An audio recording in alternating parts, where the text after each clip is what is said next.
Okay. A very good evening to you. Welcome. Well, as I always say, welcome to the LSE. If you're not normally here, welcome to the LSE. If you normally are, it's lovely to see so many people here. I'm Tony Travers. I'm the Associate Dean at the School of Public Policy. This is an SPP event, but involving colleagues from other parts of the school besides. So it's hosted by the SPP. The event is taking place in the room and online. So for those of you online, hello as well. Welcome. You'll get a chance to put your points and ask questions when we get to that point of the evening, along with those in the room. This is an event on a matter of almost unexaggeratable importance, in that it brings together the challenge of climate, delivering net zero, and radical changes in the political economy and indeed the political institutional structure and sovereignty of nations around the world. So there's a lot going on at once.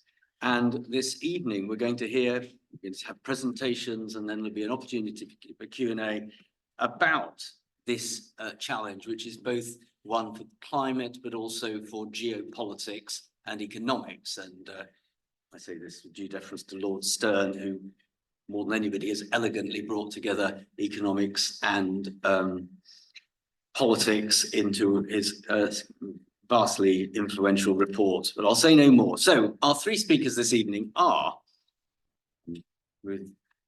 from my left to right, Vince Cable, who's a visiting professor in practice at the School of Public Policy, but a distinguished politician, formerly MP and cabinet minister. Nicholas Stern, IG Patel, Professor of Economics and Government, chair of the Grantham Institute on Climate Change, and head of the India Observatory at LSE, and Isabel Hilton, who's a journalist and founder of the China Dialogue Trust, an organization dedicated to promoting a common understanding of China's environmental challenges, and spent time at university in China. We were just discussing a long time ago, and a very interesting time ago. Anyway, so what we're going to do, we're going to have three presentations, which I've already gently tried to keep nice, not too short content, but so there'll be plenty of time for you to ask our distinguished panel some questions, or make your point short and sharp, and those online as well. So without further ado, straight over to Sir Vince Cable, right. Professor Sir Vince Cable. Well, thank you. I'd start, I think, by just putting this whole subject into context. We've had a series of presentations around the role of China and India, potential superpowers looking into the future, the impact. I mean, we started with economic performance and prospects. About a month ago, we had a session which some of you would have been at in this theatre, where we had Niall Ferguson, Rebecca, Nadine on the geopolitics. Tonight we've got this the massive issue of environmental impact and climate, and then the next will be on different models of governance.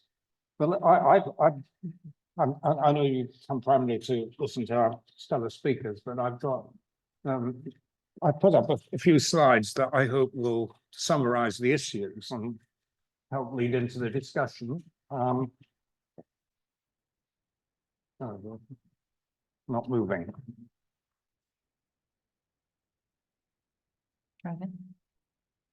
Right. Excellent. Thank you. Just a very big overview of greenhouse gas emissions, share in the world, and you can see what's happening. Declining share from big developed economies. United States, Europe, rapidly rising share of China, and the orange line at the bottom, India becoming the third, just. And total emissions in absolute terms, again, America, the European Union, roughly flat, to rising China, and again, India. Of course, the scale of emissions doesn't imply any sense of responsibility, and Chinese and Indian spokesman would be only too quick to point out that, of course, they didn't put the stuff there in the atmosphere in the first place. And on the left, you've got cumulative emissions, last 70 years. China is number 2, but so far way behind the United States, India quite far down at the bottom. And if you put it in per capita terms, then neither of these two countries rank at all. Again, there's some slightly odd cases. I don't know quite how they got in the list, like Estonia and Trinidad and Tobago, but the basic story is the big, and particularly the geographically big developed countries, Canada, Australia, the US, tend to dominate the list. Just a quick summary of the basic commitments that these two states have made. I think it's fair to say that unlike some climate change deniers and some climate change denying governments, both China and India in different ways are signed up to an agenda through the international process. I think probably the two key things to highlight is that they both have commitments to net zero carbon neutrality, China by 2060, India by 2070. And I think in a way even more important because it's much nearer in time, China advertising a commitment to peak its CO2 emissions. They now think it could happen in the next year or so, not so much because of any particular effort, but because their economy is slowing down substantially. And India getting to the same point roughly by 2030. Just one or two quick points on the two countries themselves. I think the interesting point about China is the way in which, although this is a very coal-dominated economy, the share of coal has fallen very substantially in the last decade. And if they're going to meet their commitments, it's going to have to fall much more drastically after 2030. But you already see in the Chinese case quite a big chunk of their primary energy consumption coming from renewables of one kind or another. Something that struck me as being very substantial, if you're looking at actual capacity in the renewable sector, quite apart from projections, China is now way ahead of Europe and North America in sort of aggregate terms. And here we're looking at primary energy sources, but one of the things this isn't covered here is the fact that China is now pushing very well ahead in things like electric vehicles, which of course it presents major issues for the European Union and the United States, because these are not just environmentally friendly vehicles, but also competitive.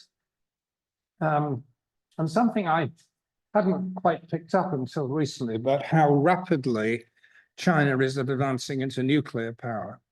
At the present time, I think there are roughly 28 to 30 new reactors being built in China. There are, I think, one in the UK, one in France, I think a couple in the United States. They're in a different league, and very soon China will become very much number one in terms of nuclear power generation.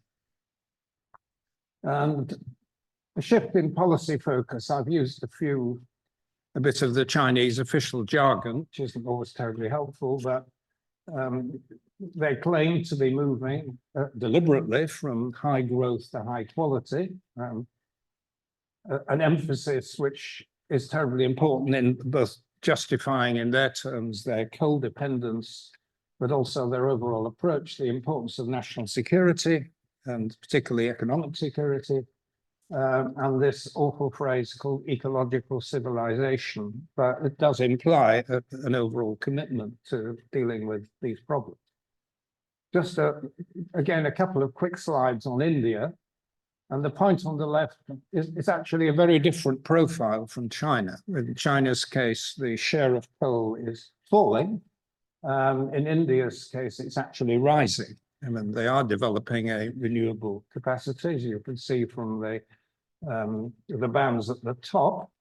but coal is becoming increasingly important in India. And this is partly an energy security issue. It's partly political, massive employment. Hundreds of thousands of people in some of the poorest parts of Northern India depend on the coal industry. It's proving very difficult to diversify out of coal. And I've put this in terms of sectors. It is very much the energy production sector, which is generating most of the GHGs, but agriculture is also important, but very difficult to do anything about. This, I think, brings home very strikingly the importance of coal in the Indian case. You are now getting modern renewables, but coal is dominant. And I'm sure in the discussion, we'll get into how difficult that actually is to move.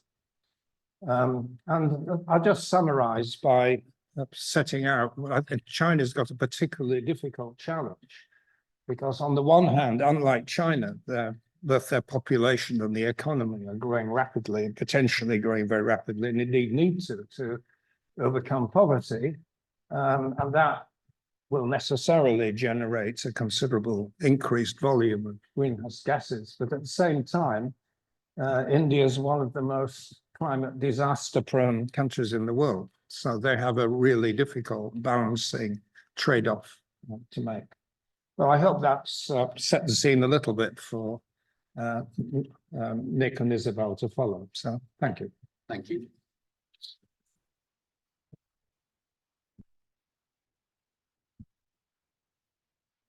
Thanks, Nick. Sorry, Vince. Next, Professor Lord Stone.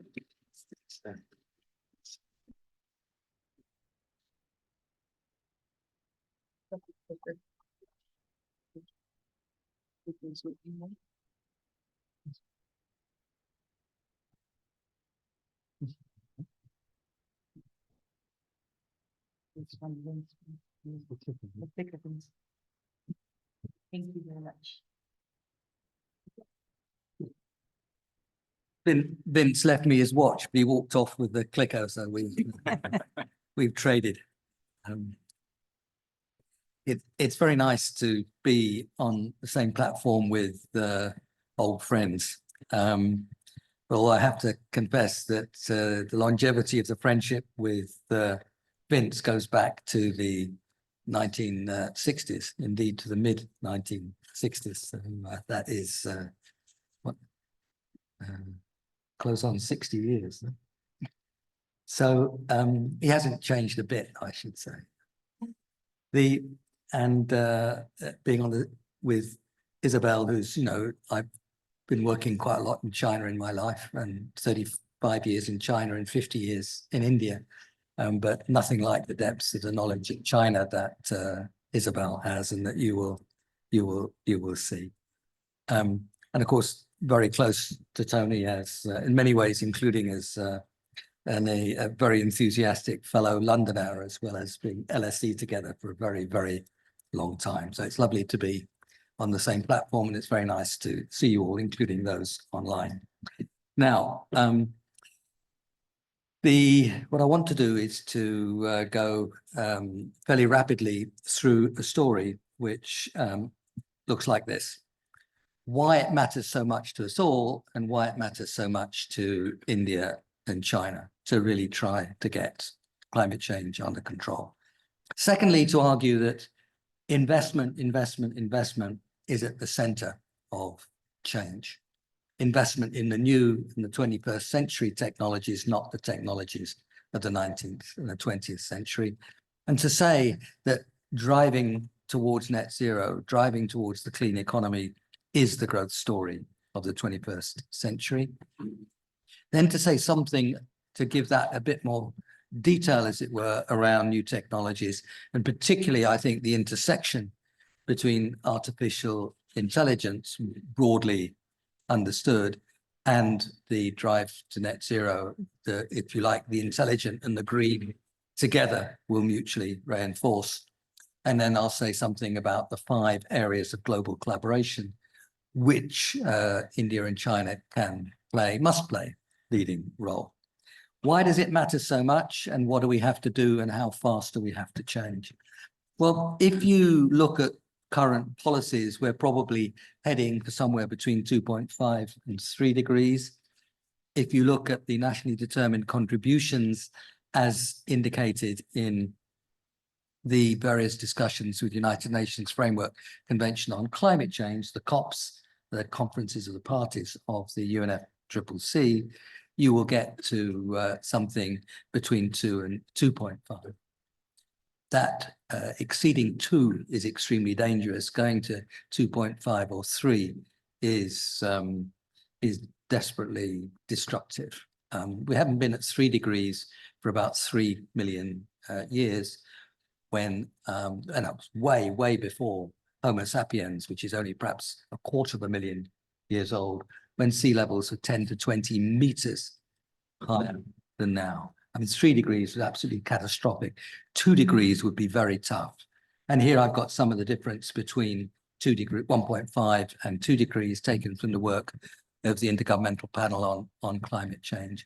And just taking extreme heat, you know, the proportion of the population exposed to extreme heat at least once every 5 years, the difference between 2 and 1.5 is enormous. And of course, being exposed to extreme heat, if it's extreme enough, then being exposed to it once is enough because you perish. If you are outside, if you have, you normally count the mixture of heat and humidity, and there's a so-called wet bulb temperature of 35 degrees centigrade, and we're essentially 100% humidity. You can't be outside for more than 3 or 4 hours without dying. So we're talking about really extreme consequences, and northeast China, northeast India are 2 of the places in the world where the danger to extreme heat would be particularly severe. The stakes are enormously high for both India and China. And on the left-hand side, you see how rapidly we have to come down if we are to get anywhere near. The green one is 1.5 and the yellow one, sorry, the sort of greeny yellow one is, I don't know how to describe that color very well, but the green one you can see, and the one just above it is the 2 degree path. So you can see we have to fall very fast starting now. Would have been so much better if we started 15 or 20 years ago. Life would be much easier. But this next decade or 2 are absolutely decisive to whether we've got any chance of holding to well below 2 degrees. It's urgent, and the biggest parts of the story are indeed, just in terms of the numbers, India and China. Well, at the moment, China and India, but increasingly, as Vince showed, you've got strong growth there. The vulnerability of both countries is enormous. Vince spoke about the vulnerability of India, and he's right, but China is enormously vulnerable as well. And if you think of the Himalayas as a sponge, where the snows and the ice hold the water, because obviously you get very intense rain at some parts of the year and much less or zero in other parts of the year. The glaciers and the snow is the sponge that holds that together. If you lose that sponge, then you get unmanageable torrents in the heavy rain, and then you get droughts outside. And of course, the unmanageable torrents bring the earth down, if it's a case of North India, into the Ganges and out into the Bay of Bengal, then you don't get that soil back again. So these are enormous effects. And if you think of the Himalayas and you think of the Yellow River and the Yangtze and the Mekong and the Ganges and the Yamuna and that around to the Indus, those are the rivers that feed essentially water supply to billions of people. So the risks to those 2 countries, and indeed the other countries dependent on the Himalayas, and of course those dependent on the Andes and the Rockies and wherever you look, is absolutely enormous if you lose that sponge that holds the water. And that's, of course, just the part of it. I've already spoken about the extreme heat and the vulnerability there. And of course, on top of that, you've got the sea level rise, and you've got the, the cyclones and the storms and so on. Those 2 countries are very vulnerable, and the leadership, and actually more generally than that, understand. the North Indian monsoon, which is defining in terms of the agricultural structures of North India, could be disturbed in ways it's very hard to predict. It could change completely. We don't know how close we are to that, but that would be to transform the whole agroeconomy of North India, to say nothing of South India. So I obviously haven't got time to go into the detail, but the stakes for the world and the stakes for those two countries really are, for many, not for everybody, but for many, existential. The targets now, so what I've said, I think is in large measure understood in those two countries and has been important. The amount of climate denial you hear in India and China is extremely small. But those risks, of course, are understood. I couldn't say confidently that the urgency I've just underlined is fully integrated into public discussion, the urgency of the next 10 or 20 years. And there's still an argument, which is perfectly understandable, which Vince alluded to, is that you rich countries, filled up the atmosphere, and now you turn around and tell us just when we start to get going that there's no room for us to do the same. And that argument has not gone away. It's been diluted as the alternatives and the different paths of development become increasingly clear. And that is changing that argument. And I'll come back to that. But essentially, China set its target in 2020. It's no accident that India set its target after China. China deliberately set a target which was 10 years after the 2050, alluding to, and understandably, the argument I just gave about responsibility of rich countries, but of course accepting directly that a country so large is hugely influential in what happens to the world, and it can't step back and leave it to others. You don't get to net zero unless practically everybody is at net zero. And that is understood. So that's how the 2060 came. China was very clear that it had to do it, but it didn't want to concede that it had to do it at the same time as the richer countries. And then India said, look, I mean, China's 2060, China is 3 times or more the emissions per capita that we are. We're not going to go at the same time as China, so we go 10 years later. I did have hope for a little while that India would go for 2050, but it didn't last all that long. But it is very significant that both countries are clear about the direction of travel, absolutely clear. The urgency story is, of course, still to come. China always delivers its targets, at least it always is probably too strong, but you can generally assume that China is likely to deliver its targets because they mean what they say. Other people's targets tend to be sort of aspirational, but with China, a target's different. And they had a target for peaking by 2030. Most of us think that China will peak next year. India a bit later, but Vince described China's coal in the last year or so being significantly higher as a proportion than 2005. But China's coal is starting, as a fraction, is starting to fall, and it is investing very strongly in renewable electricity. Indeed, the rate of change, the rate of installation of renewable electricity as a proportion of past capacity is higher in India than any other major economy. China, in absolute terms, is way ahead in terms of installation of new capacity. About 200 gigawatts a year of renewable capacity, 200 gigawatts. The total capacity in the UK, everything, is about 80. And China is adding 200 gigawatts in renewables alone, right? So this is a very, very big expansion. And President Xi said, we can't run down the old until we've built up the new. You can understand that logic, but my goodness, they're building up the new very fast. And so is India. Let's go quickly to the growth story. Now, I argued already that this is the growth, that the drive to net zero is the growth story of the 21st century.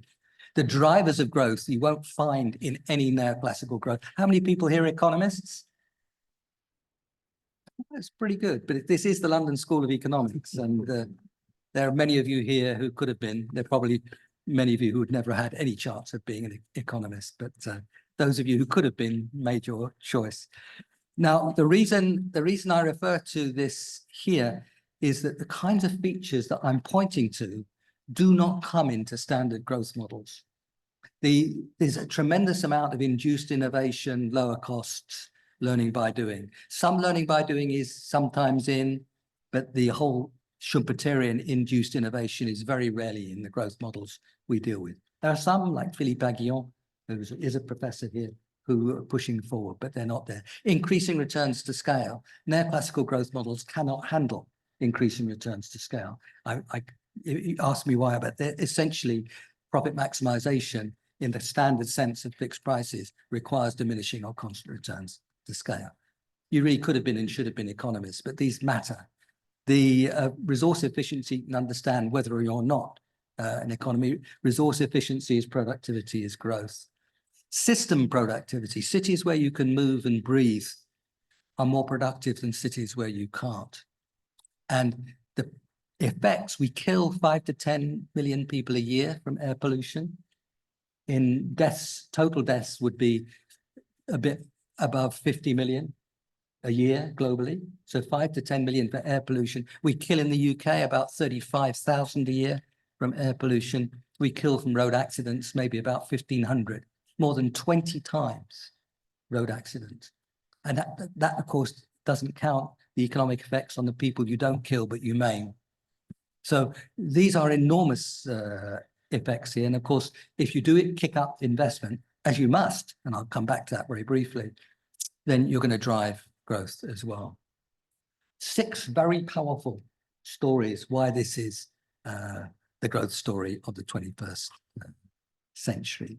I'll be giving the Lionel Robbins lectures next month, and I'll be developing some of these ideas. And of course, at the bottom right here, there is no high carbon growth story. It self-destructs on the environment that it creates. To argue that, no, well, we don't like that, we want to get on with growth now as we have been, is self-destructive. So, investment. As President Xi said, you can't run down the old until you've built up the new. But if you don't have all that much old, you can adopt a different path of investment. And this is where India is rather different from China. 80% of the infrastructure that India will have in 2050 is yet to be built. And that gives an opportunity to do things in very different ways. And they're moving very fast now on building up the renewables. But it will involve a lot of investment. And we're talking about investment needs to be increased by 4 or 5 percentage points of GDP.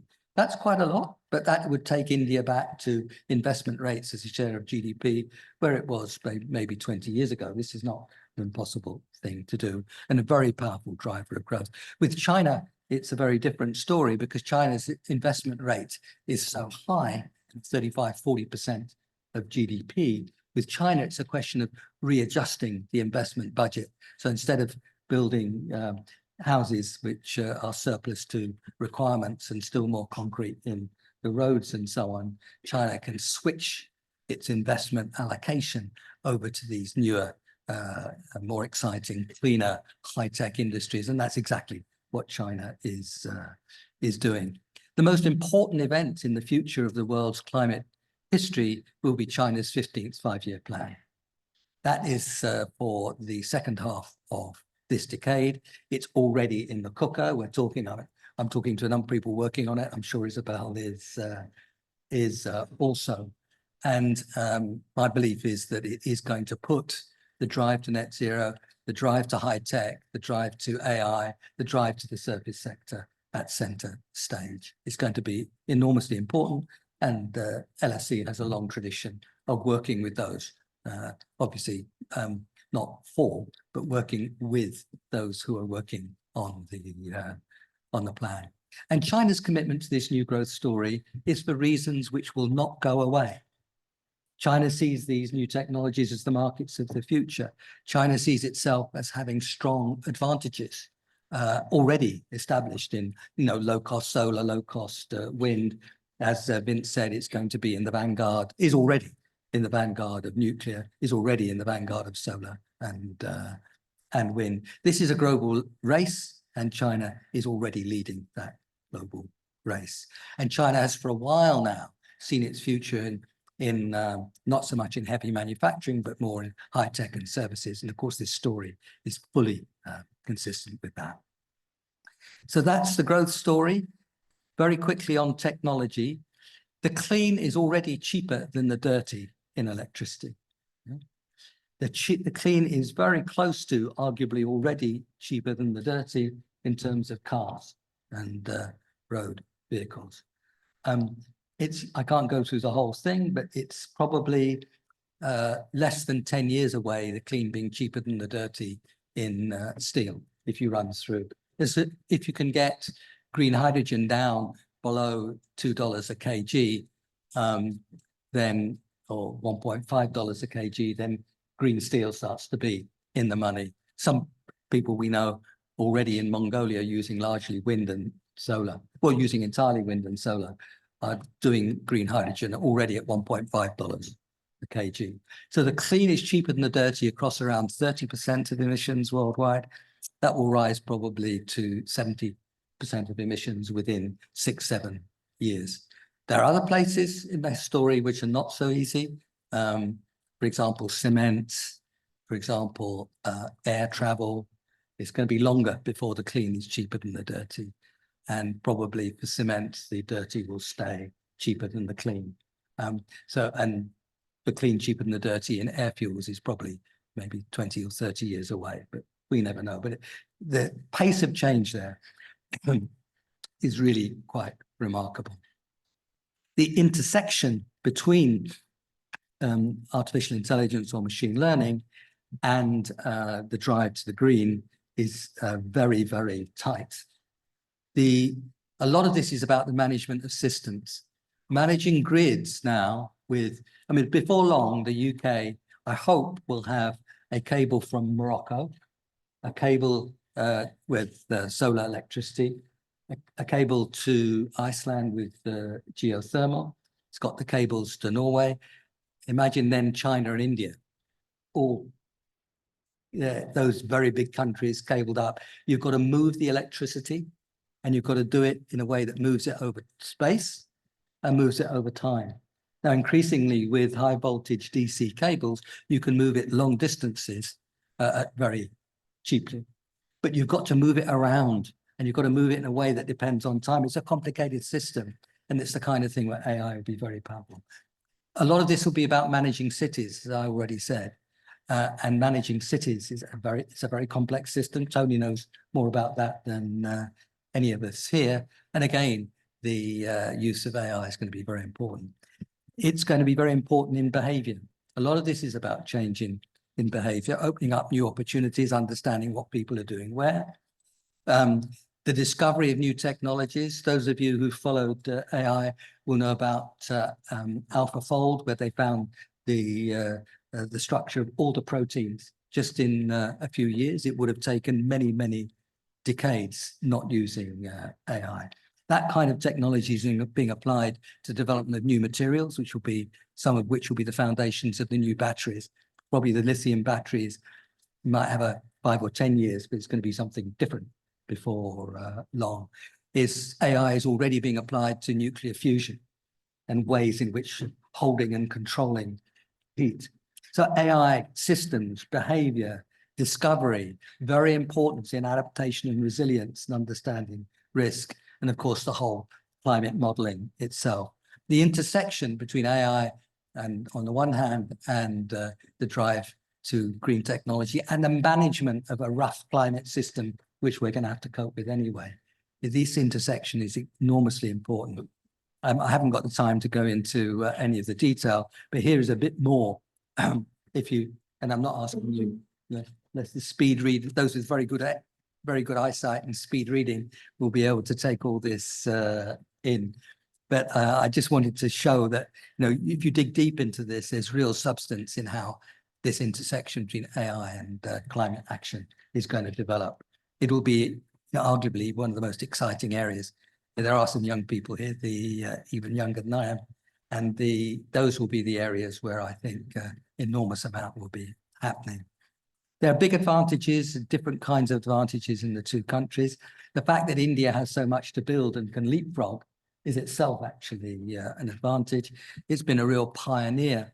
If you, if you look at Infosys, TCS, there's so many very strong, powerful high-tech data management, AI skills in India, similarly in China, perhaps even more so.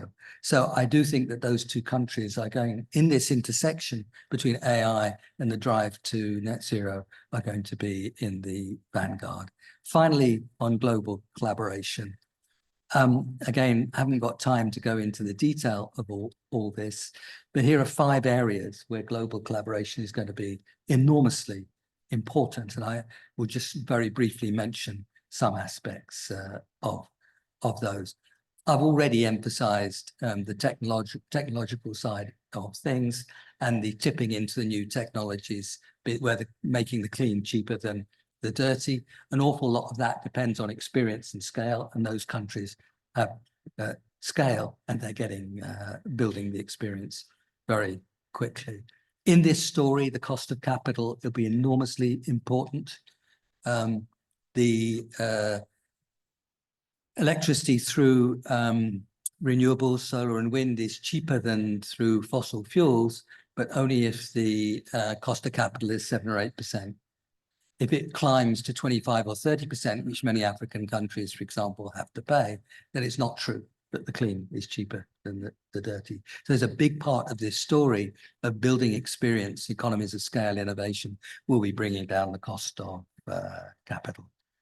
The investment we need, now this is drawn from work a commission which I co-chair with Vera Songway and Amar Bhattacharya, where we looked quantitatively at the kinds of investments that are necessary for the SDG, Sustainable Development Goals, and the and climate action within, of course, they're a subset of the Sustainable Development Goals.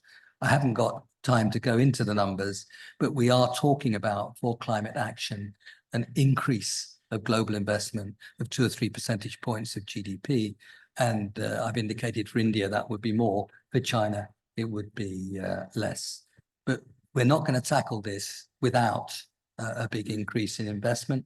Remember, we live in a world where, again, for the Keynesian economists amongst you, that should include you all really, is that the planned saving in our world over the last 15 years has been higher than planned investment. And that's why interest rates have been on the floor, and that low level of investment has been why productivity has moved so slowly over these last 15 years or so. And the low level of investment is why we haven't moved anywhere near fast enough on cutting back on greenhouse gas emissions. We can go back to levels of investment as they were 15 or 20 years ago as a share of GDP. And so not only is the world macro position ripe for investment expansion, if you look historically, those rates of investment are perfectly feasible. That doesn't mean they're unproblematic. There's lots you have to do to make it happen. And reforming the international financial system will be a very big part of that. Most of the investment will be private sector investment, the majority, but a lot of it will have to be public. And what we've argued, and I was part of a group for the India's G20, which looked at the request of the request of Nirmala Sitharaman, the finance minister of India. She asked us to look at the reform of the MDBs within the context of the Sustainable Development Goals and the drive to net zero. And we argued, I've really given the essence of the argument already, but we argued, and here is an important point, we argued to make that happen, you'd have to triple the lending of the multilateral development banks, triple. Perfectly possible. They make better use of their capital stock, and with fairly modest, and I mean modest, capital increases, that could happen. If you have that increase in firepower of the MDBs, then they can help bring down the cost of capital in the private sector, which is, as I've already emphasized, extremely important to getting these investments done. So we can see how to do this.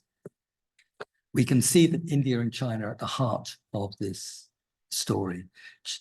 China, and I was very much directly involved in establishing the new development bank, the BRICS Bank, and the Asian Infrastructure Investment Bank. And I was on the international advisory panel at the AIIB for 9 years.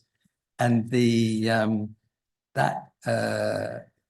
China has been very active in building up the multilateral development banks. I think it could have and should have a still stronger voice in the World Bank. It's got a ridiculously low share, but in a sense, it doesn't matter that much. It's not that these things come to votes. China is exerting an influence there, and I think it could exert it still stronger.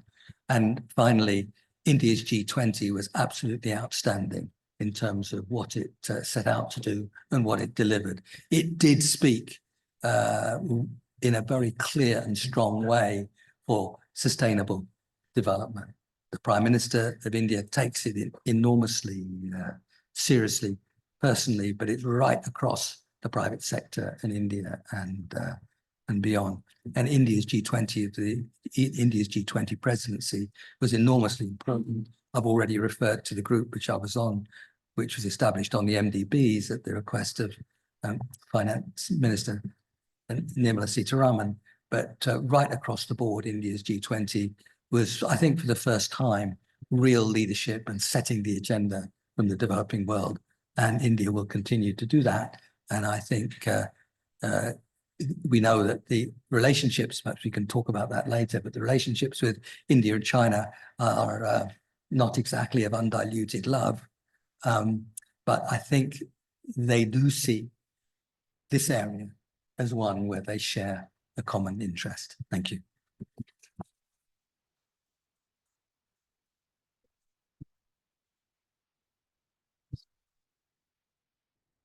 Isabel. And just, I might be over-promising and under-delivering here, but if we can get the slides on the SPP website in some shape or form, I'm desperately looking around for one of my colleagues who can confirm this. We will. So do have a look at the School of Public Policy website. We'll see if we can get the slides up there, if that's all right. Brilliant. Isabel. Thank you very much. And I'm following two extremely data-rich presentations, and I know that we're keen to get on to the discussion. So I'm going to try very hard not to repeat what's been said, but rather to sort of kick off from what you've already heard, and to perhaps pull back a little and look at things like the influence of geopolitics at the present. I'm sure, since this is the LSE, I'm speaking to a very well-informed audience. In climate terms, as we know, China is a paradox. It's by far the world's biggest emitter, not only in overall terms, and Vince, I would perhaps quibble slightly with the per capita figure. China's per capita emissions are now bigger than, certainly than the UK, and slightly bigger than those of the EU. But at the same time, as we've heard, the world's largest installed capacity of renewables, which reached 50% last year. The utilization rate is a little less encouraging. It's still 70% fossil fuels, and there has been a surge of new coal permitting in the last 3 years. And I want to just look at why some of these things have happened. China does still burn more coal than the rest of the world combined, and that is affecting it. It makes a very big challenge for China to get to accelerate its mitigation. And so there's a lesson here, I think, to understand the paradox that is China and climate. We have to look beyond the statistics. We have to look at the political economy. We have to look at the geopolitics, because all of these things are connected, and they all influence the speed at which policy can be rolled out. So I want to look at 3 areas that I think are of particular relevance. China's vulnerability. We've heard of some very important statistics from Nick on that, and I won't linger. I want to talk a bit about the importance of the non-CO2 emissions, particularly methane, because we are in a race against catastrophe right now. We are very, very close to a number of tipping points that really would transform this picture into something very bleak indeed. Just last week, there was a very alarming report about AMOC. If you know what AMOC is, it's the Atlantic Meridional Overturning Circulation. If that sounds obscure, it's not. It's what gives us our climate. Without it, we're on the same latitude as Moscow, and that's what it would feel like, rather more than the rather agreeable climate, you may disagree, but relatively agreeable climate that Britain enjoys right now. That's weakening because it depends on the difference between the frozen Arctic and the tropics, and those temperature differences are breaking down. If it stops, we're in very big trouble. You can't refreeze the Arctic. You know, this is serious. I also just as I say, I want to look at the wider geopolitical context and what it means for all our climate futures. So first of all, vulnerability. China is the country most exposed to climate risk in the world. It has all the areas of major economic development sit in delta cities, which are vulnerable to sea level rise, which is rising faster in China than elsewhere. It has a very large population crowded into very vulnerable areas. And it's been calculated, for example, that the value at risk in Shanghai alone is $1 trillion. That's at risk from sea level rise. And the problems go on. It's already one of the most water scarce countries in the world. It suffers from droughts. It suffers from floods, increasingly severely. It's most exposed to extreme weather events. Its major rivers, as we've heard, derive from the Qinghai Tibet Plateau cryosphere. And that's a climate change hotspot. That cryosphere also moderates the Asian monsoon. So again, disrupting the Asian monsoon. We're already beginning to see some erratic behavior there. So we can add to that alarming list the question of food security. And much of this is already happening. In the month of July last year, losses from floods in the first half of the year were around 38.2 billion yuan. But in July alone, China's direct economic losses from natural disasters surged to 41.18 billion yuan, which is $5.74 billion. And that was because of two typhoons, Talim and Doksuri, which hit the country in the space of a month. One of them, Doksuri, the latter one, went an unusually long way north, bringing floods to Hebei province, to Beijing, to Tianjin, with a displacement of more than 7 million people. Why am I detailing this? Well, two reasons. One, because an awareness of these vulnerabilities is one of the drivers of China's climate action. As Nick said, they do get it. Secondly, and less optimistically, I've been concerned for quite a long time, partly because before I started looking at climate, I covered a lot of small wars in faraway places as a journalist, and I am extremely conscious of what violence, what disruption does to politics. It does not produce good politics.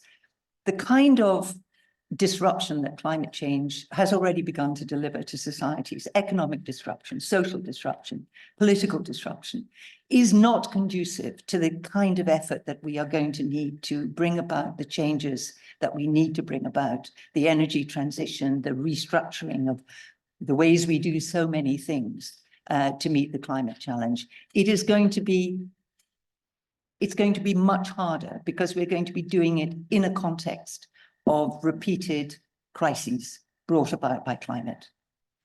And we need to factor that in. We need to be very conscious of that going forward.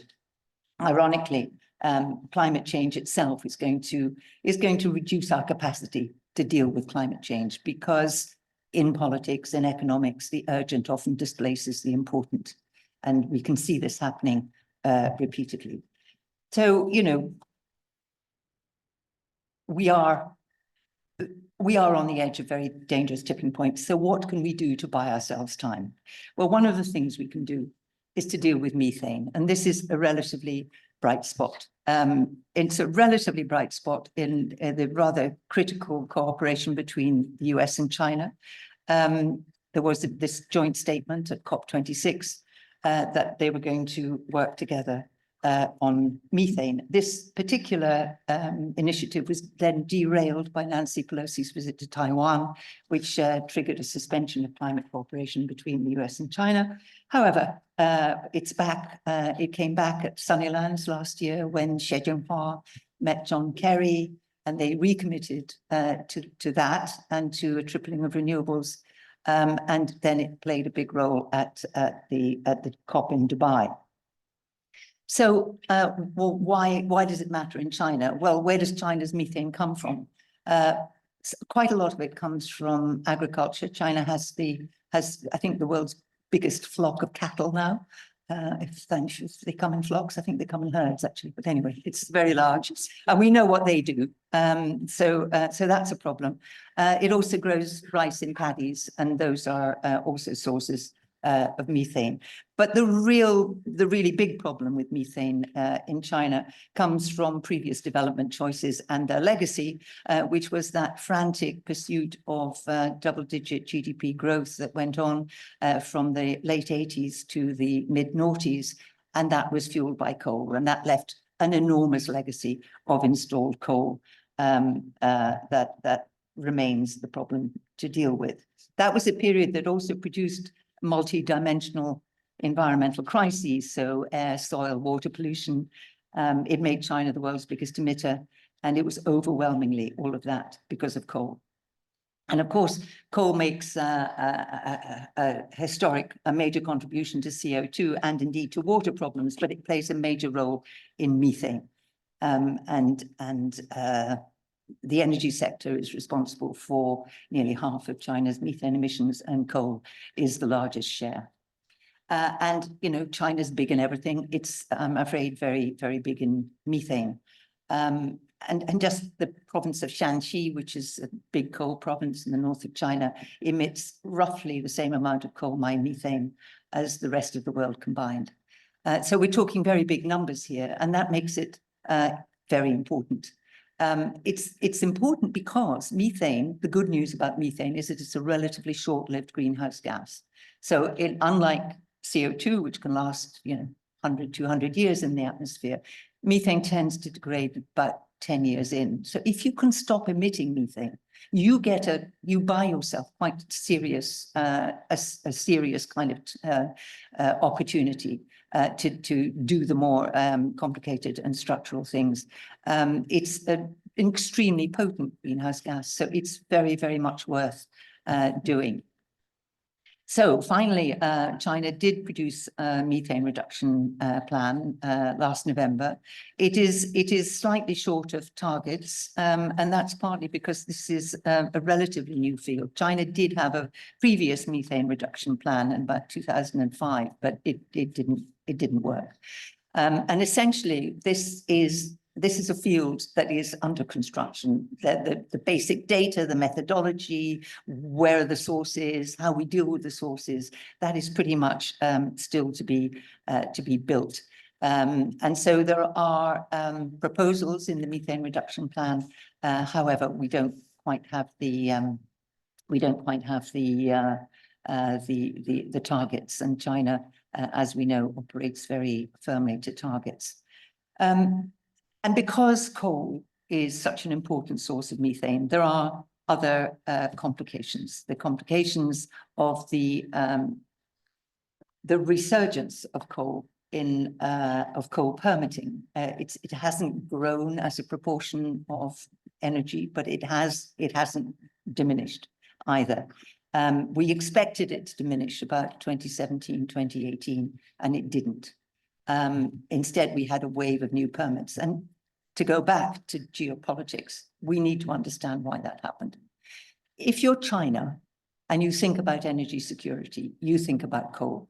It is the only fossil fuel that China has in abundance, and that it does not have to import either by sea or by pipeline.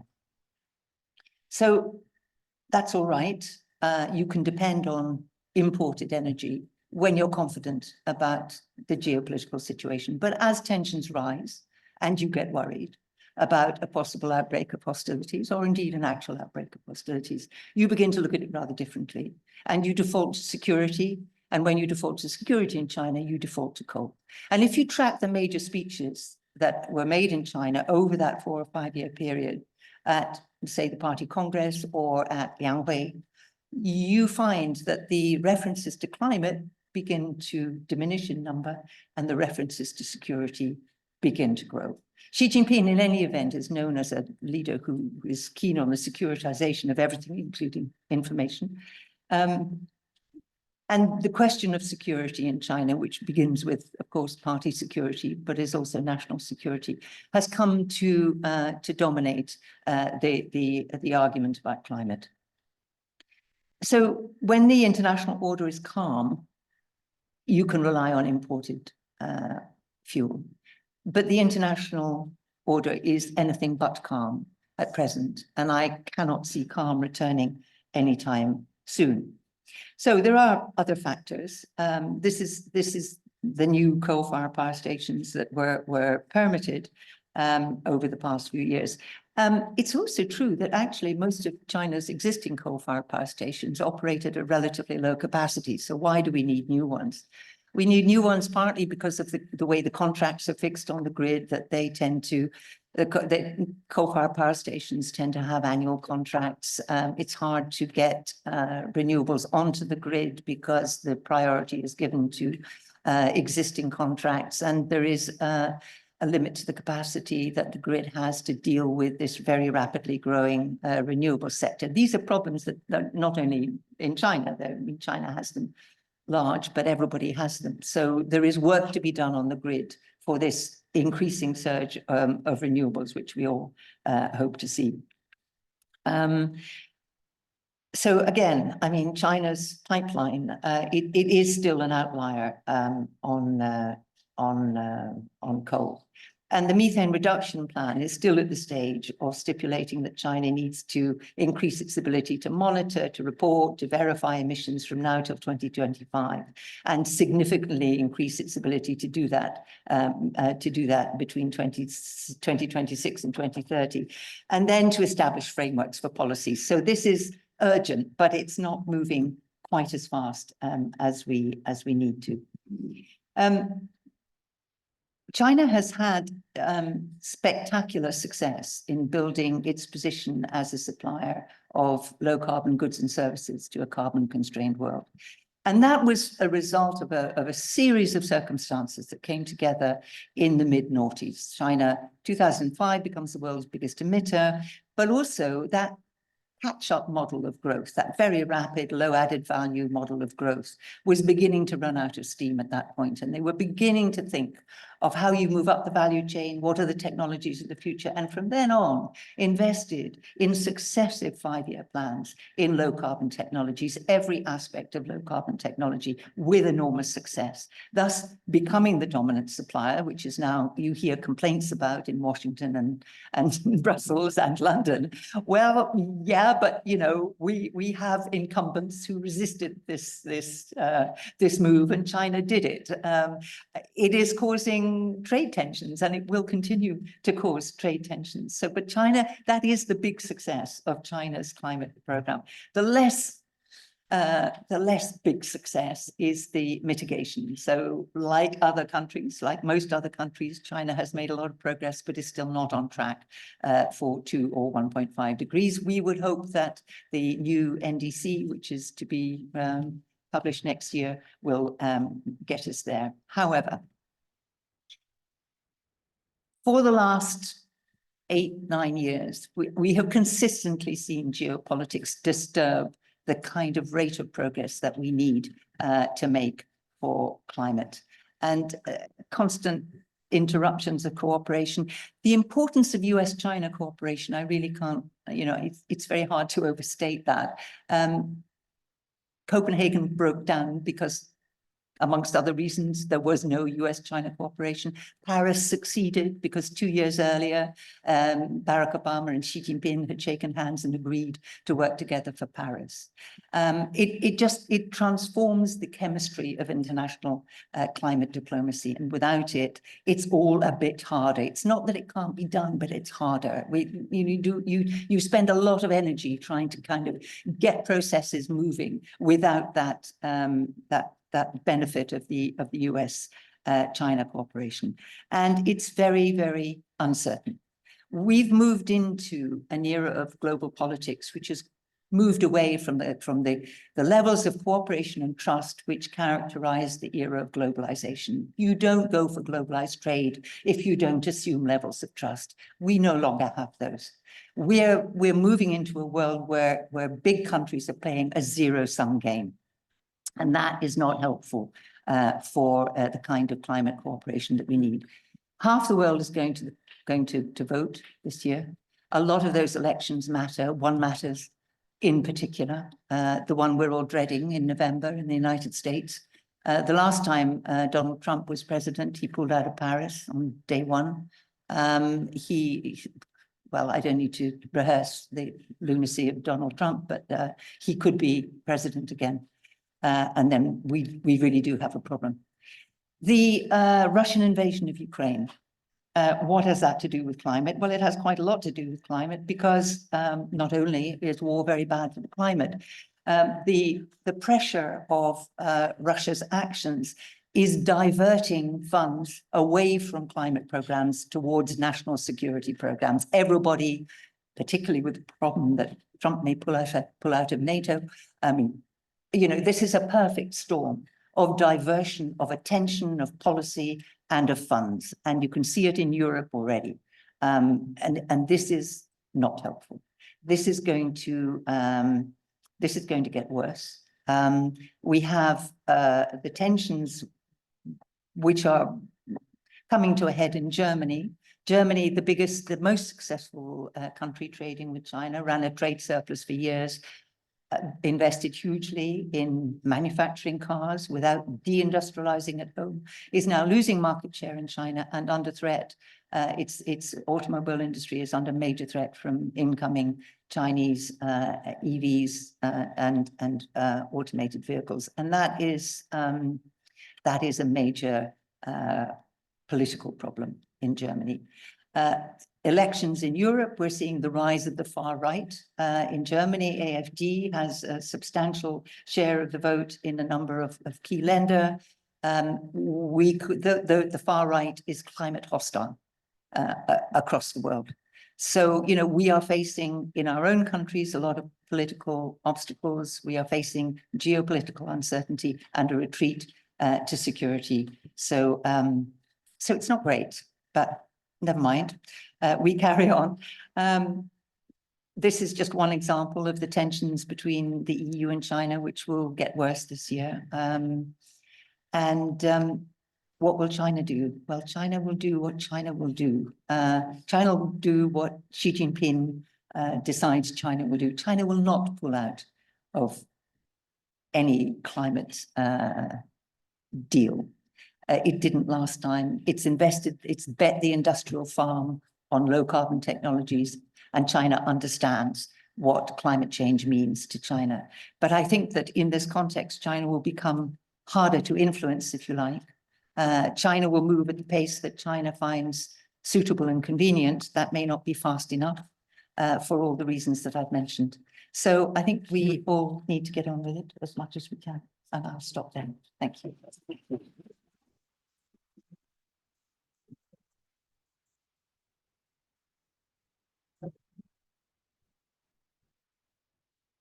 Okay, well, just 2 points before I open this to the floor. Just observations. Really, one sounds a bit trivial, but it isn't. I must say, for anybody, and this is true of myself, who was born and brought up in a world where coal, probably some of the others sitting alongside me, was a dominant way of generating heat and light. It's a most unpleasant thing. And it's not difficult to convince people because they see it in their own lives in a way other bad pollution they don't necessarily see because it's more insidious. So that's my slightly not serious point. The more serious one, which Isabel's just talked about, is the extraordinary way in which the post-1989 political world and sort of social and political and economic world order, as it's now changing very rapidly, you know, either can damage cooperation and international cooperation on the environment, or could be held separate, as I think you're suggesting. And there's a choice even within the deteriorating global multilateral, increasingly lots of such bilateral relations. So anyway, enough from me. Now, what I'm going to do is to take 3 questions at a time, or 3. I don't want to try and make them short. We've got 1 here, which is good. 2, 3. The front row's doing well so far, but I don't want to leave everybody else out. So I take these 3 questions and I'll bring them back to my excellent panel. They don't all have to answer all of them, so we'll be as efficient as we can. And if you want to say who you are, I think a microphone will come to you. If you want to say who you are, that would be really nice. Hi, thank you very much for this great panel. My name is Belinda Scherp and I'm a policy advisor on Chinese climate diplomacy and an LSE alumni, so it's lovely to be back. All of you talked about the major success story China's had in terms of renewables and producing renewables, and obviously dominating supply chains in all green technologies, really, right? So my question is, how can Europe and the world in general, but Europe more specifically, manage the tensions with China on green technologies, which are so crucial to achieving ours and global climate targets, right? How can we successfully de-risk and reduce dependency on China while at the same time not increasing our risks of failing our climate targets, and with that really increasing security risks as you have all outlined? Thank you. Very good. Nice and short. Excellent. Hi, my name is Mayank. I'm a student of MPP here. It's a little related question, but more so from the Indian perspective. One is regarding the interlinkages, like China is sort of reducing its steel capacity, and India sees that it can fill its gap, but it hasn't really progressed on technologies like carbon capture or even, I mean, steel scrap hasn't been that good in India. They're completely dependent on the green hydrogen in the coming years. So my concern stems from the fact that they want to achieve that goal of net zero, but at the same time, they want to take that go from second place to the first place in the coming years. And also on the dependency, as she highlighted about the critical minerals or rare earth elements.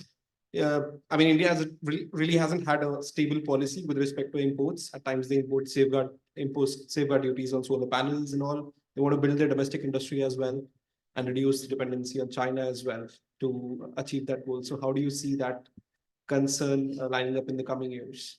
And another country with elections this year. And you, sir. Thank you. My name is Ash Mukherjee. I presented at COP28. I spent time in Antarctica, and more dangerously, I'm an LSE alumnus. So forgive the radical question here. Considering the amount of carbon in the atmosphere already, and considering the limitation of natural and financial resources to really build ourselves towards net zero, are we really, and considering the handicap of democracy, as you just pointed out, Isabel, are we putting ourselves really on thin ice if we still adhere to the paradigm of perpetual growth and GDP? Do we need to look beyond these sacred cows? Pardon that. Can I just challenge you on that? And I mean, obviously less growth or no growth, and this is why the Stern report was so important, is an obvious and attractive way of perhaps, certainly for the richer countries, suddenly and radically reducing their energy use. But how would you pay for everything, all the nice public services, if the economy isn't growing? What do we do if you have system collapse? No, How do we pay for it's a that? fair challenge to me, like my challenge to you. Okay, I'm not here to answer questions. Nick, you go first, then perhaps Isabel then. I'm not sure how to allocate, but let me start on the last one, and I'll say something very briefly on the others, but I'm sure that Isabel and Vince will have something to say.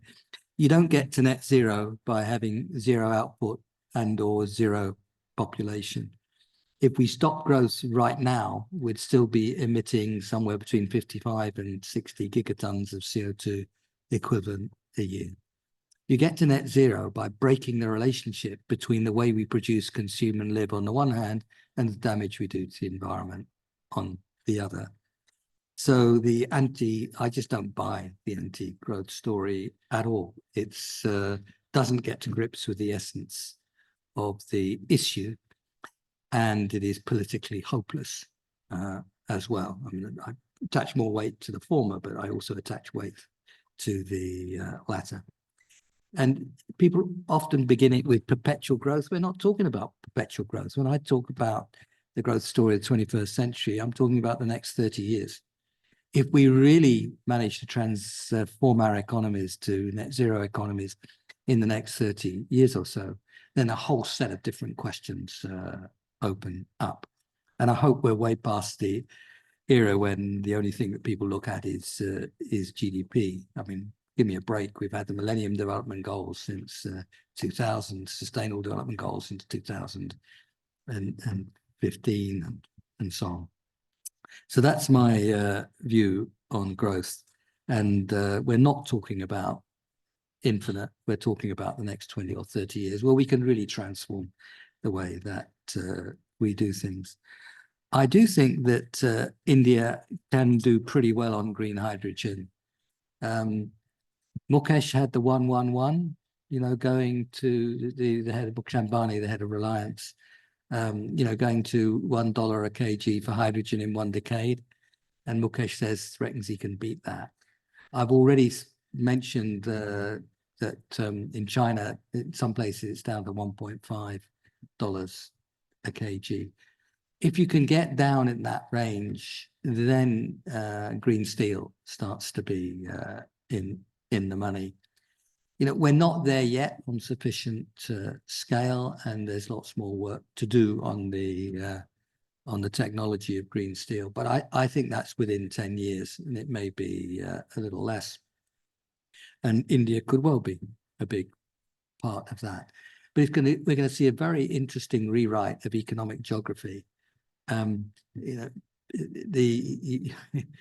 you've got a few old men on this platform, but when we did geography in the 1950s at school, we were told, I think correctly, that the reason Manchester and Newcastle and Sheffield and all that were where they were was because of the observation that coal and iron ore are heavy. And I think coal and iron ore are indeed heavy. So where they occurred together, you made steel, right? And that was the reason places were where they were. Other places were where they are because of ports and London and many other places. But that was a big part of the economic geography, was that coal and iron were so heavy. Now we're going to see industries move to where renewable energy is very cheap and feasible. So, you know, Namibia, for example, has got lots of solar, and it's got quite a lot of minerals. And green hydrogen is quite expensive to move about.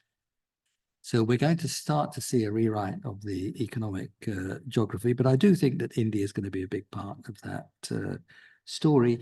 And India, and then the final part, which is really for joint answer to the first and second question, is what we want to see as a world. Let's ask where we want to go and see how we get there. We would like to see in 5 or 6 industries, solar panels, wind turbines, mining and production of certain minerals, chips, and so on. We would like to see at least 4 or 5 big manufacturers in different places in the world, so that we can have 2 things. We can have resilience of supply, and we can have a lot of competition to keep driving the costs down. And that's where we would like to be. So I have quite a lot of sympathy, indeed some enthusiasm for President Biden's Inflation Reduction Act, because that's building up capacity in the United States. I'm a great enthusiast for building up capacity in India for the reasons we're describing, and I hope in the EU as well. And that's where we should try to get to. So I think some short-term subsidies, encouragement is very important. Some short-term local content requirement is fine with me. But what's not fine is if that continues for too long, because that starts to become sclerotic rather than dynamic. And we also have to think very hard about production of some of these key things in poorer parts of the world. I already mentioned Namibia. Some of that economic geography is going to fall in good places. But that's the challenge, to build up the capacity so that you've got scale in 4, 5, 6 places, and then let those competition stories really let rip. So no harm in subsidizing, but time limit. No harm in local content, but time limit. Yes, Yeah, I absolutely agree with that. And I think that to Belinda's question, I mean, I think the EU is looking at that very actively. On the sort of security of supply monopoly question, I'm less worried about the rare earths and strategic minerals because, as you know, rare earths aren't rare. That's largely about economics. On things like lithium, I agree that lithium batteries will probably be overtaken by something else. There's a huge amount of innovation going on in batteries, which is, you know, a big part of the strategic mineral question. And so I think that sort of acute anxiety will diminish. But I do think that it's going to be very difficult to handle the question of trade, and I come back to the question of electric vehicles and the problems there. They come in at about 10,000 euros less than can be produced in Europe, and it's a problem. So you know there will be trade barriers. Because I can't see that Europe is going to let its motor industry go entirely. And there are other issues around electric vehicles, which are not to do with the drivetrain, they're to do with the fact that they're computers on wheels. If you drive a Tesla in China, you're not allowed to drive near a military base. I wonder why not? Well, let me suggest that it's because they have cameras, because the data is constantly going back and forth between the car, because an electric vehicle is constantly monitoring its environment. You're not allowed to drive your Tesla in certain parts of a city if Xi Jinping is visiting. There's an increasingly long list of places where you're not allowed to drive your Tesla for security reasons. And that's in a country where Tesla's data has to stay in China. We have no such regulations in Europe. And so people are beginning to look at the possibility of several million Chinese electric vehicles in the cities in Europe, and tensions rise between one country and another.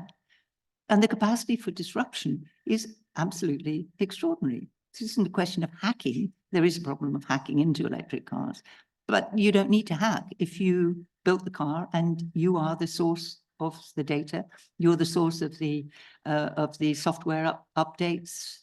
You're not hacking, you're just in control. And until we really address that, I think we are building a whole other set of issues which might come back to bite us. And that is directly in conflict with climate goals. We need to electrify transport. We need to, you know, build our renewables, but there are serious issues in this deteriorating security environment, which we also need to think about. Okay, and I mean, we also know how difficult it is to regulate any one country, still yeah, across countries. Absolutely, yeah. Anything to do with data and its Yeah. holding and use. Thanks. I'll just make one point, which is in relation to the last question, the assumption that you can somehow have an alternative form of development that doesn't involve economic growth. I mean, it's very clear that Mr. Modi's prospects for winning the election in the autumn, which seem very high, I mean, hinge around the continued success of a sort of growth model that's very uneven, but nonetheless implies growth of 7 or 8%. And it's very unsatisfactory in many ways. Rural unemployment, it's not getting any better, but nonetheless, there is a trickle down effect operating, and poverty reduction is taking place. They're not going to stop. And the Chinese are worrying, almost panicking about very slow growth rates, but unless they deliver it by restructuring their economy, they're not going to deliver Xi Jinping's promise of the China dream, which is middle income existence. So in both cases, rapid economic growth is a necessary but not a sufficient condition for development. Okay, now I've got about 8 minutes left, so I'm going to take another round of questions, short and sharp, I will comments, and then do the same back to the panel. Any? Yes, 1, 2, go for it. Microphone will head towards you. And then. As China has made significant investment in Africa and has also significant influence on the African continent. Could the panel please comment on how the Chinese environmental goals in the long term, but also the shorter term disruptions you so very well described, how will that play out in Africa?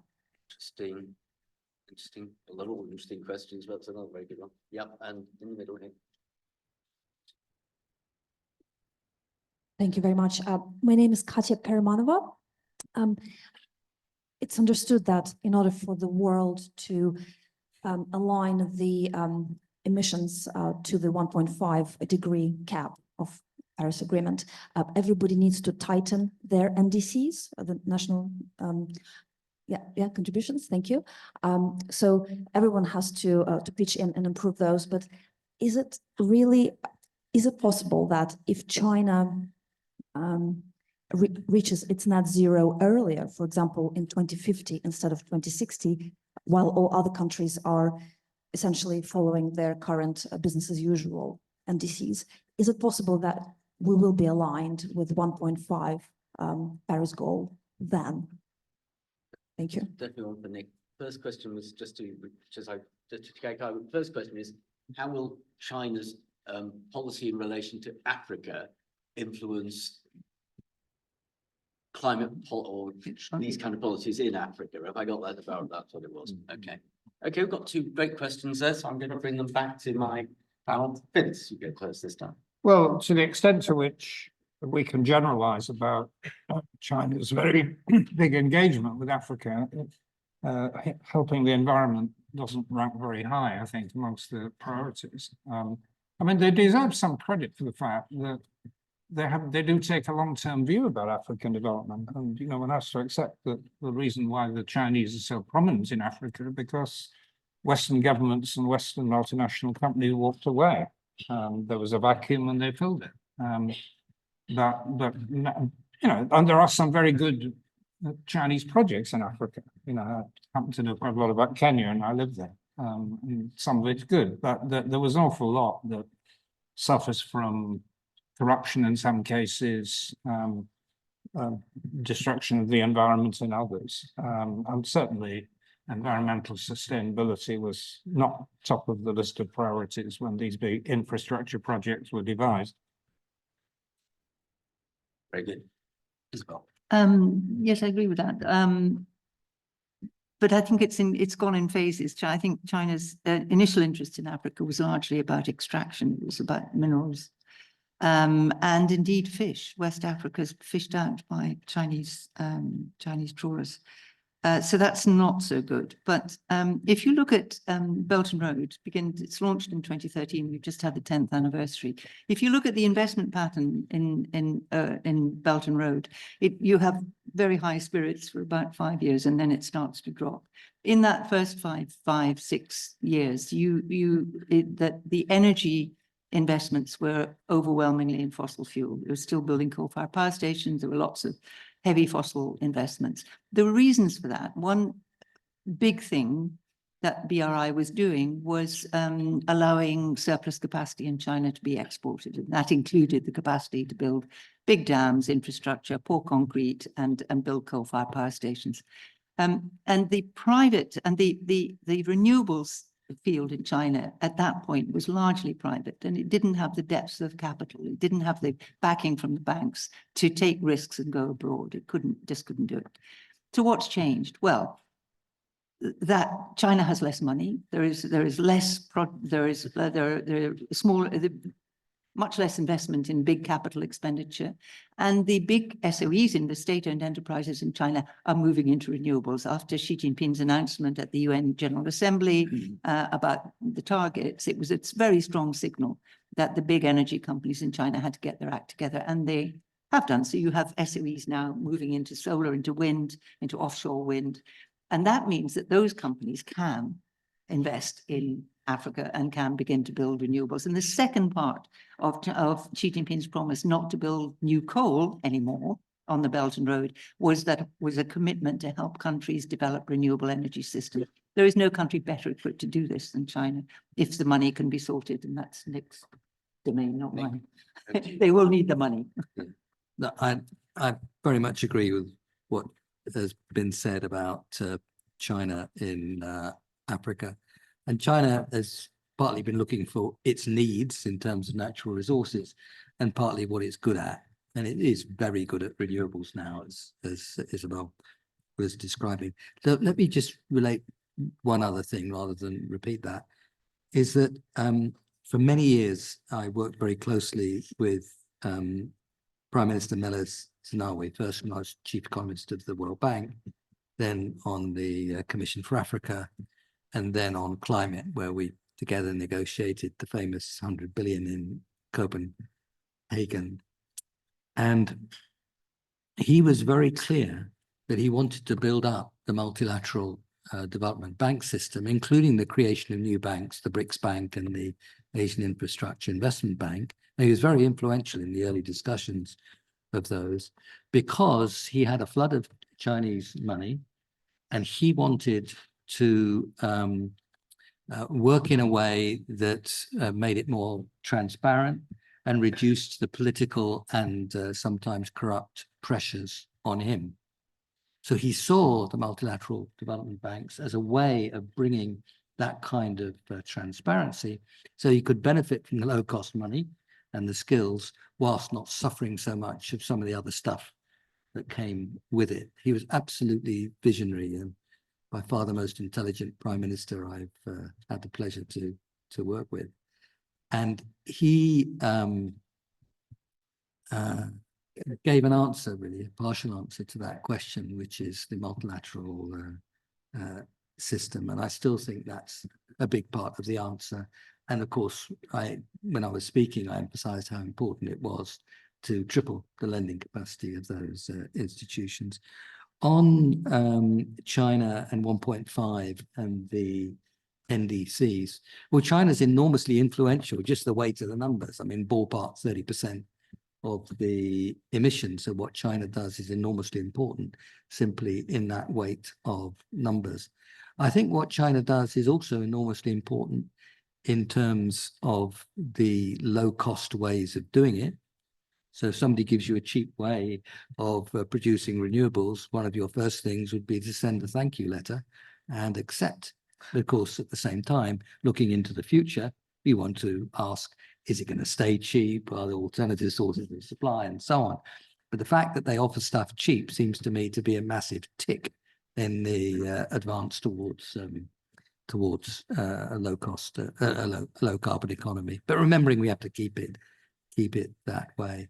China's model is also very important. You know, people say if it works in China, then maybe it will work for us. I mean, these things aren't instantly translatable, but some aspects of technology are more translatable than others. So I do think what China does is enormously important in all those ways. Will we keep to 1.5? No, we'll probably get, well, I mean, we'll get to 1.5 on a year-by-year basis in the next 2 or 3 years, probably. But in terms of a trend basis, we'll probably go over 1.5 sometime between 2030 and 2035. That's more or less baked in. If that's the right metaphor. That's more or less baked in now. But if we can stabilize and get back to, and we go to net zero emissions, then it takes a little while, but the methane disappears more quickly, the CO2 disappears much more slowly, but eventually. So if we can get to net zero, then we can start to claw back. If we can get direct air capture down to a couple of $100 a ton, that's probably 10 years away of CO2, then that's an upper limit on the price of carbon. So will we hold to 1.5? Definitely not. Will we have a chance of getting back there? Possibly, but possibly. And I hope so, because we don't want to stay above 1.5 for very long.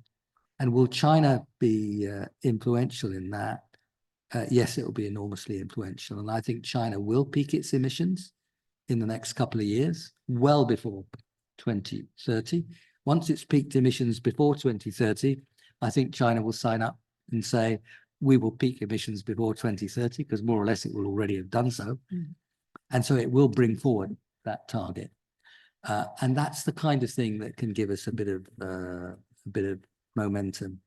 But I want to leave a little note of optimism in the words of the great man. Yes, we can. My worry is whether we will, and that makes me less happy. Okay, a bit of sort of cautious optimism at the end there. We need to finish. I apologise to everybody online. We haven't got to you for questions. Come to another event. I'll be better chair. I'll be a better chair. I'd just like to thank Isabel, Nick, Vince, our excellent panel. Vince, who's been coordinating more events than this one, as he said at the beginning, and my colleague Carolina and others from the SPP who made this work this evening. I just say three things briefly, just to end the evening. One is, it does seem to me we've unraveled a key challenge, which is how to keep the momentum up and the international coordination together at a time when other aspects of international relations are becoming much more difficult. Now, these things can be done in parallel at the same time, I suspect, but they're not as easy, perhaps even as easy as they were, not easy before, but even more difficult now. Second, it seems to me there's a sort of tension related to that between the need for international action and indeed regulation, and the increasing tendency to be seen all over the world of countries retreating into their own sovereignty.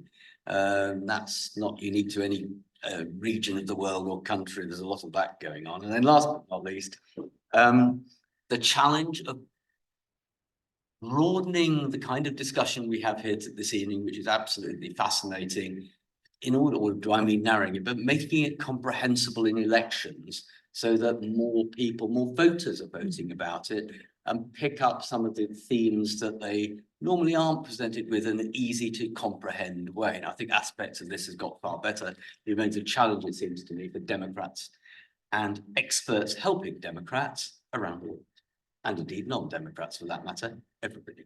Okay, thank you all. Thank you, my panel. Thank you, all of you.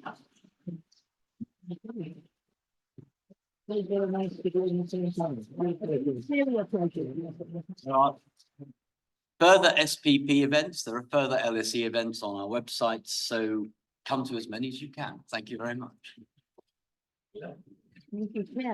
Well done.